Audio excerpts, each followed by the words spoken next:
Please note that the original video containing all the answers to the questions was very long, so this is the abridged version that just has the results.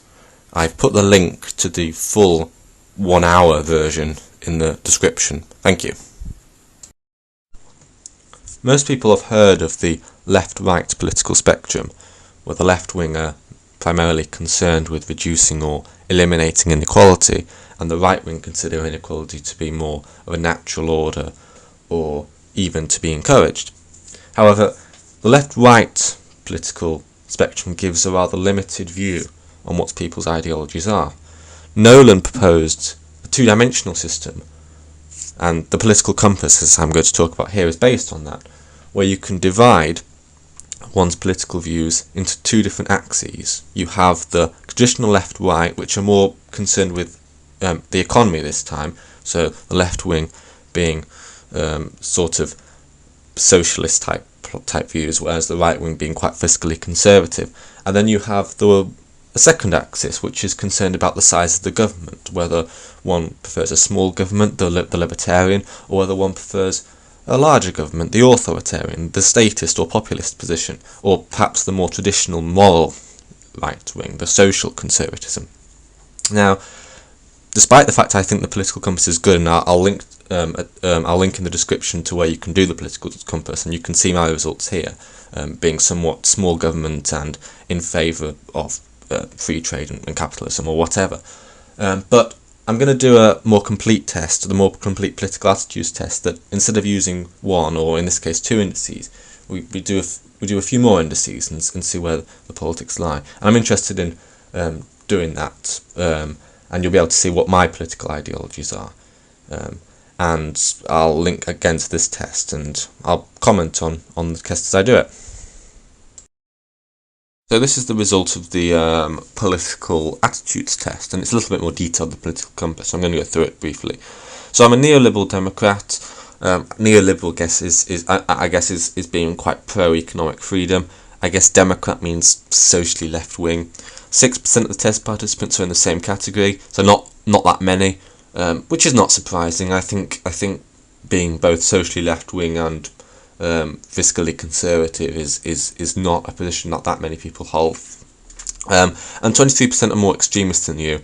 I don't think this last part is that helpful. I think what this is saying is what this is trying to measure is how far away from the zero line people are. So I think that's a little bit of a misnomer. But on a lot of these things, I am quite far away from the zero line. So anyway, let's go into these more specifically. Cosmopolitan versus nationalistic. I guess this is a measure of things like national pride, patriotism, and it's right. I'm not really a patriot. I don't think being overly patriotic, nationalistic, being bigging up your own country is all that helpful. It can be quite divisive, and I think as far as things like trade go, especially, we need to have a global eye. That being said, I'm not against the concept of borders. I don't think a world where there is no borders is feasible. And if it is feasible, certainly it isn't feasible this century. So I guess that's not why I'm not all the way over here. Secular versus fundamentalist. Well, I'm very secular. I believe in a separation of church and state. Secular, not to be confused with atheists. Secular means that the state should genuinely stay out of religious affairs. The state should not have an official religion. Religion should not be privileged by the state. Which I agree. I agree with all that. So yes, I'm very secular. Belief in freedom of religion as an extension of freedom of speech as well. Visionary versus reactionary. So I guess this is sort of long-term versus short-term. If you're reactionary, you immediately want to enact legislation based on a current affair, whereas if you're visionary, you sort of want to look into the longer-term field of perspective and not be so reactive to what's going on. And I'm sort of towards the visionary side, and I agree. I think you can't immediately be overreactive to individual events. So one thing would be that if there's an increased risk of civil unrest, I don't think it would be all that helpful to immediately enact legislation to monitor people, or to arrest people who are not really suspected of a crime. I think that could actually make things worse. So visionary is more concerned with the long term than the short term, which I guess is true, but I don't like to consider myself to be overly naive or idealistic either. I think the short term is important. I am a bit of a pragmatist, so I'm a little bit surprised that this is as far to the left as it is here. But anyway, anarchistic, authoritarian, I think this is sort of the traditional libertarian versus authoritarian, small state versus large state. Now, to be clear, I'm not an anarchist in any sense of the word. Anarchy is not a stable system. You do need a government, and preferably a democracy. I mean, as far as I can gather, there's only really two stable systems that exist. There's either democracy or there's a dictatorship. Any other system I would call metastable, which means that it can only exist for a short amount of time before it collapses into one of these more stable states. And unfortunately, most of these metastable states are more likely to go towards the dictatorship side than they are going towards the democracy side. So were an anarchy to be instigated, I think we would eventually find ourselves in an autocratic dictatorship, which I'm sure most anarchists would not like. So anarchy is simply not feasible. It's not practical. You need a central government in order to, preferably a democratically elected one, in order to instigate some degree of control. And I think that there does have to be laws. You can't allow people to do anything. I think children have to go to school, for example, and people can't go around committing criminal activities and be allowed to do that freely. So I'm not a complete anarchist. I'm not even slightly anarchist, but I am in favour of a small state. I don't think having an overly large, overly interventionist, and I guess is the sort of adjective used might be the nanny state. I'm not in favour of that either. The state doesn't need to control punitive and trivial aspects. The state doesn't need to be overly concerned with what people are thinking and saying, for example. So that makes sense, but I'm not an anarchist, so it's a little bit farther to the left than I would have thought maybe there. This one, communist versus capitalist. I'm actually surprised that this is not further to the right than it is. I suspect a few of those questions that I ticked as neutral because I didn't really understand the syntax of them. If I had tried to answer those honestly, I would have probably been pushed further to the right. 20% is actually quite left wing for me. So I am very, very pro-capitalist. I see the benefits of having a system where you have low taxes, a system where there's an economic incentive and a reward that comes with that. I also see the benefits of socialisation, of some aspects of socialism. So the National Health Service, for example, in the UK, which I think is fantastic. I think capitalism works best alongside socialism, when capitalism provides the incentive as sort of the engines, as it were, and the socialism is what comes out of that. We get the National Health Service, for example, as one of the rewards. But I think you have to have a strong capitalist type economy for these sorts of things to happen.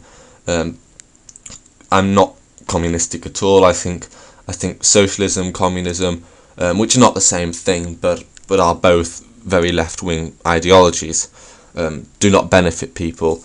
I'm yet to be convinced that there's a successful communist country, whereas even the extreme capitalist countries tend to be sort of have quite high human development indexes. And not that I would like to live in an extreme capitalist country, but I'd much rather live in an extreme capitalist country than a moderately communist one. So there you go. I guess actually that this whole thing is sort of a left wing, right wing type thing, with being quite left on this scale is sort of traditionally left wing type views, and being to the right on this thing is sort of more right wing, and I'm basically left wing on everything except on the economy, where I've actually got quite right wing views. So that makes sense. Pacifist versus militaristic. So I'm pacifist. I think that's mostly an artifact of my pragmatism, because again, I don't like the idea that autocratic regimes exist, but intervening, trying to usurp them, it can often make things worse. So this is why I'm pacifist. I think military intervention, just from looking at history, is often far less effective than people would vision it to be. And then the final one, ecological versus anthropocentric.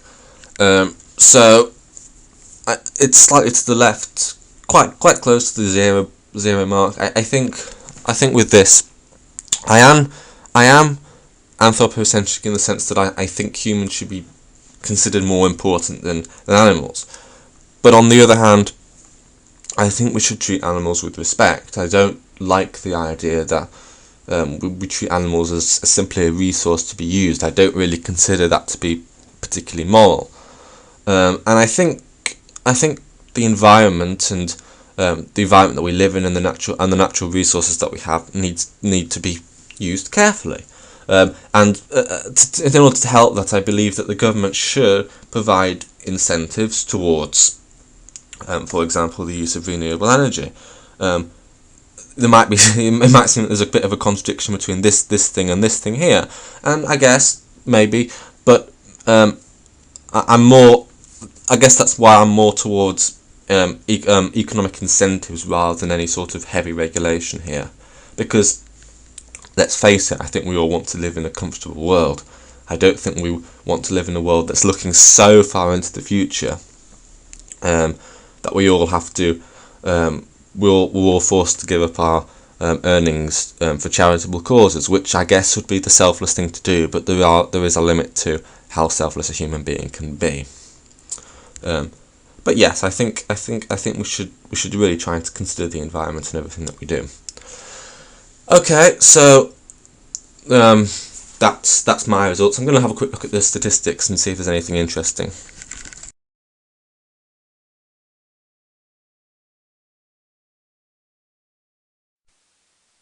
Okay, so these are the sort of average results. You can also categorise by things like age, gender, an age group, level of education, that sort of thing. So there's more detailed analysis that you can do, which is always quite interesting. At the bottom it tells you how people are sort of categorised, and I'm just wondering if I can see mine here. I can actually see mine. So it's neoliberal democracy is actually more popular than I thought it was, being the sort of fourth most popular political ideology. So anyway, having a look at the results and seeing where I come up, I'm actually significantly more cosmopolitan than the average person. So I guess less patriotic. I'm more secular than the average person. So I guess being sort of an atheist YouTuber helps that. It's, I guess, what you expect. One that kind of surprises me, that I'm more visionary than the average person. Not really what I expected as a pragmatist, but that's fairly interesting. More anarchistic than the average person doesn't mean I am an anarchist. I'm very much anti-anarchism, but I can see what that means. More post, more state. Significantly more capitalist than the average person. That one doesn't surprise me at all. More pacifist than the average person. I am a little bit surprised about that one. I didn't really consider myself to be overly pacifist. I'm not the sort of, for example, in the UK, I'm not the sort of person that would be opposed to the nuclear deterrent. I'm not the sort of person that would want to make a lot of cuts to the armed forces. But yes, apparently I'm quite pacifist. This one's very surprising. Puts me as significantly more ecological than the average person. I guess that sort of comes more with the sympathy towards animal rights, more than anything else. And I guess the environment is important. So I guess that's where that stands. So this is my political ideology, my political views in summary. The next video I do will have far more content than this. I plan to do some more content-based videos. This one was just sort of testing some of the new software that I have. But yeah, that's my political views. Please rate. What do people say at the end of videos these days? Rate, comment, subscribe, or something. Yeah, it doesn't really flow well with me, so I'm probably not going to start doing that. But I would appreciate some comment and criticism about what you thought of this, and if anyone wants to take me up on any of the points that I made. Thanks everyone.